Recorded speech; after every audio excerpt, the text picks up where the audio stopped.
اوس په مان نو لګړو ملک ما وره زه ارشاد اوله خبره خدای راځي رښتیا خبره ده په داسې ماحول کې د خان وروره چې هر سړی ماده پرست دی منډې وایي چې څنګه 200 روپۍ راغونډې په دې کې داسې وخت را پیدا کول زړګی لږ خاموشه سنجیده شي چې د خیبر پښتونخوا پېژندلي نومونه او د خپل شعبو یا د فیلډز ډېر مصروف ترین خلک کبیر جان دا ټول کریډټ تا ته درځي رښتیا خبره دا ده چې دې ته په انګریزۍ کې لیئر ټایم وایي او انګریزان دې دپاره پیسې ورکوي چې داسې خلک راغونډ شي چې هغو خبرې وکړي دا سایکو تھراپي ده کامل جان له بده مرغه زمونږ نه حجرې لاړې نو مونږ اوس هغه تربیت نه کېږي مونږ د حجرې په ناسته باندې نه پوهېږو ډېر محترم کرم خان استاد دا زمونږ مشران دي نن ته مونږ په دې ټوکو ټقالو کې ډېرې خبرې زده کړي ډېر زیات خوشحاله یم او دا به مې التجا وي که چېرته په میاشت کې په دویمه میاشت کې داسې یو بنډار چېرته کېږي که نه دا به زمونږ یو ډېر لوی کنټریبیوشن د وطن دپاره وایي یعنې د ټیک ټاک او میک ټاک رانه دا خلک ویوړ پښتو یې رانه وویسته زه خوشحاله یم په دې خوشحالۍ کې کبیر جان غوښتنه کړې ده د شعرو د استاد محترم په اجازت باندې چونکې دا زمونږ د پښتون وطن ډېر ښه شاعر دی کرم خان استاد به خلک د سندرغاړي په حیث پېژني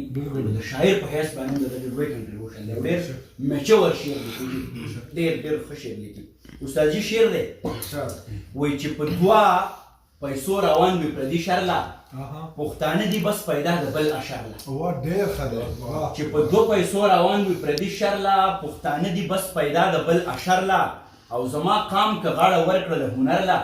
بیا به نور سپوږمۍ ته ځي هر مازدیګرله عمران جانه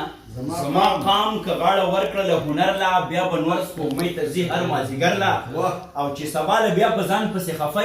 نو د زلفو بڼ ته ولې ځې چکرله افغانانو د راشد خان صاحب ورور او د شاهین افریدي صاحب ورور دی واوري چې سبا له بیا په ځان پسې خفه نو د زلفو بڼ ته ولې ځې چکرله او د علم په جنازه کې هېڅ څوک نه و خدایه کم نصیب دې ورکو زما غرله استاد محترمه ډېر ښه شعر دی ډېر جوور شعر د علم په جنازه کې هېڅ څوک نه و خدایه کم نصیب دې ورکو زما غرله او ته زما په خفګان هېڅ غمجنه نه یې خلک ټینګه غاړه ورکي مرورله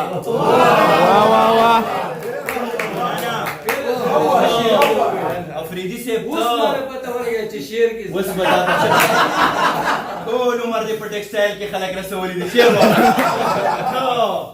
ته زما په خفګان هېڅ غمجنه نه یې خلک ټینګه غاړه ورکي مرورله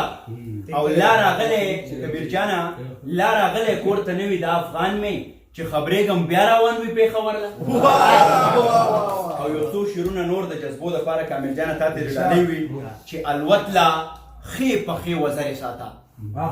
الوت لا خې په خې وزرې ساته او د بزدلانو نه ځان لرې ساته الوت لا خې په خې وزرې ساته د بزدلانو نه ځان لرې ساته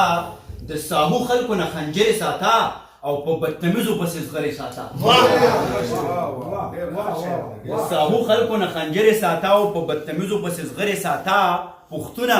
دغه کوټه سپي پرانځه کور کې آزاد یې څو کونترې ساته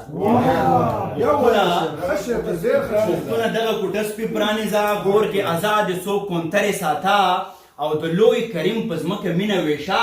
خوله کې خبرې ملغلرې ساته لوی کریم په ځمکه مینه ویشه خوله کې خبرې ملغلرې ساته